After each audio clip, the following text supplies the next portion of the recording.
कभी कभी तो ये होता है कि आप घर परिवार में भी कोई साधना भक्ति या कुछ भी मन टिकाने के लिए बैठ रहे हैं तो कुछ न कुछ अनायास समस्याएं आने लग जाएंगी।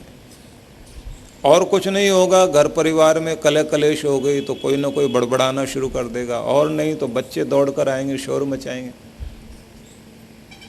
आखिर में आदमी सोचता है घर परिवार छोड़कर कहीं जंगल में ही चले जाएं, वहीं साधना होगी। लेकिन अगर वहां भी पेड़ के नीचे बैठ गए तो कौवा ऊपर से बीट करता रहेगा।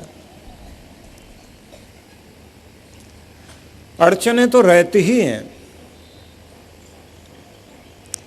और आपने इन्हीं के बीच से रास्ता बनाना है, क्योंकि जिंदगी एक ऐसी यात्रा है जिसमें आप बाधा दौड़ में शामिल हैं। स्कूलों में बाधा दौड़ कराई जाती ना, बच्चों को कहा जाता है कि एक तो दौड़ वो होती है कि जिसमें कोई बाधा नहीं, बहुत तेजी से भागना है और फिर प्रथम आकर दिखाना।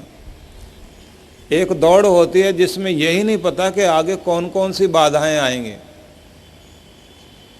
उन सब बाधाओं को पार करके और फिर सबसे आगे पहुंचना है। तो कहीं खाई है, कहीं टेबल रखी हुई है, कहीं रास्ता टेढ़ा मेढ़ा है,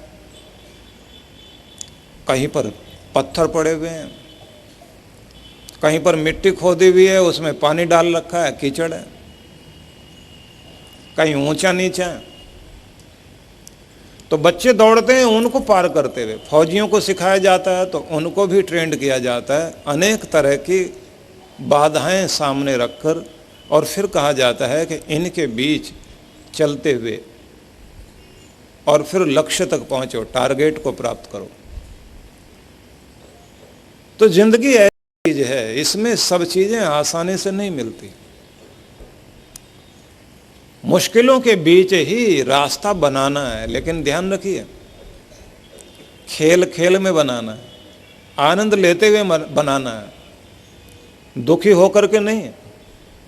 आनंद लेते हुए जब आप बोझ उठाते हैं तो शक्ति बढ़ती है। पहलवान आनंद लेता हुआ बोझ बढ़ाकर वेट लिफ्टिंग करता है ना, तो ताकत बढ़ती है। और मजदूर जितनी ईंटें लेकर जा रहा है और उससे भी कम करने की कोशिश करता है कि मुसीबत में पड़े हुए हैं, सिर पर बोझ उठाने की जिम्मेदारी दे रखी है, सुबह से लेकर शाम तक ईंटें ढोनी है, तो बेचारा बोझ कम से कम रखेगा और किस्मत को कोसेगा और शरीर को कमजोर करेगा।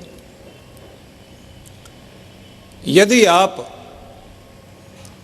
किसी भी चीज को दुख मानकर कोई भी कार्य करते हैं तो वो आपके दुख को बढ़ाने लगती है।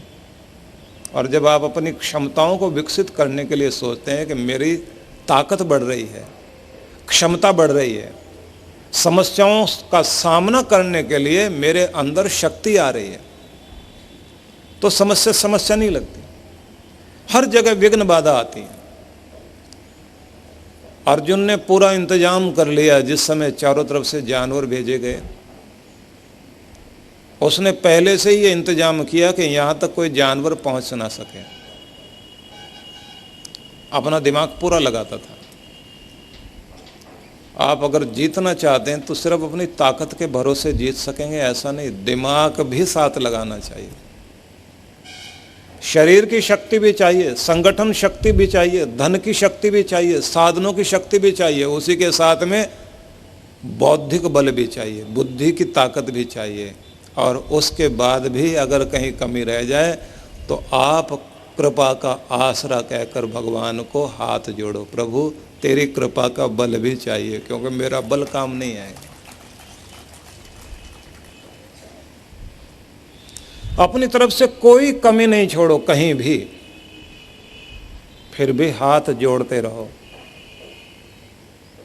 तो अर्जुन ने वो भी इंतजाम किया।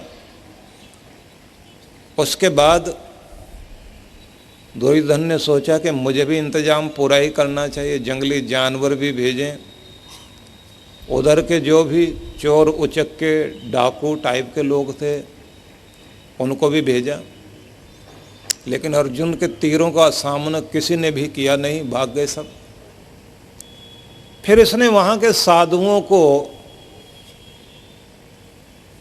प्रेरणा दी और कहा कि आप लोग जाइए, उसको समझाइए। तो कुछ लोग जो समझदार देखने में लगते थे वो बात करने के लिए आने लगे। अर्जुन किस चक्कर में पड़ गए हो? लड़ाई की तैयारी कर रहे हो साधना के लिए, वैराग्य लो, भक्ति करो, छोड़ो इस सब चक्कर को। सब प्रपंच है, सब माया है, सब मिथ्या है।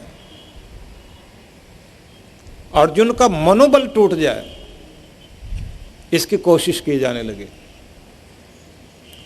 लेकिन अर्जुन इन सब विचारों से भी, क्योंकि आप देखिए कभी कभी हमें समझाने वाले गलत लोग मिल जाएं तो भी बहुत बुरा हो जाता है। समझाने वाली गलत मंथरा मिल गई कैकेयी को, और एक परिवार में जो समस्याएं खड़ी हुई उसकी कथा हम सब जानते हैं।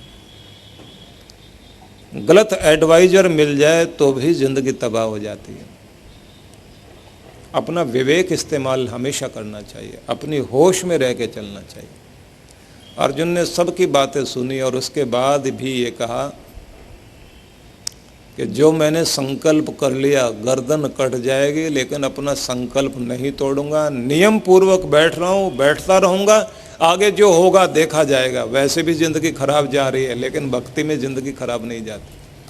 अपनी तपस्या करूँगा।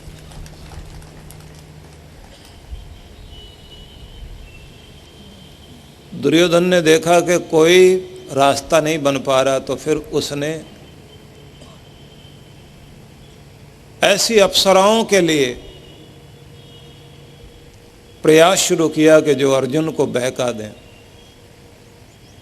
वो प्रयास भी जब निष्फल हो गए तो दुर्योधन ने देख लिया कि अब कोई भी रास्ता नहीं बचा। इसका मतलब ये है कि इनसे टकराना पड़ेगा। तो फिर उसने सेना तैयार करनी शुरू कर दी। न जाने किस किस तरह की स्थितियां जिंदगी में आपके आती हैं। किसी भी ऊंचे शिखर पर अगर आप पहुंचना चाहते हैं तो कीमत तो चुकानी पड़ेगी। सस्ते में कोई चीज़ नहीं मिला करती, और ऊंचाई मिल जाए आपको और भगवान भी मिल जाए तो इतने सस्ते में तो मिलने वाला नहीं। इसलिए घर की चिलपों के बीच ही साधना का आसन जमाओ। घर के शोर शराबे के बीच में ही अपनी भक्ति करने वाले बनो।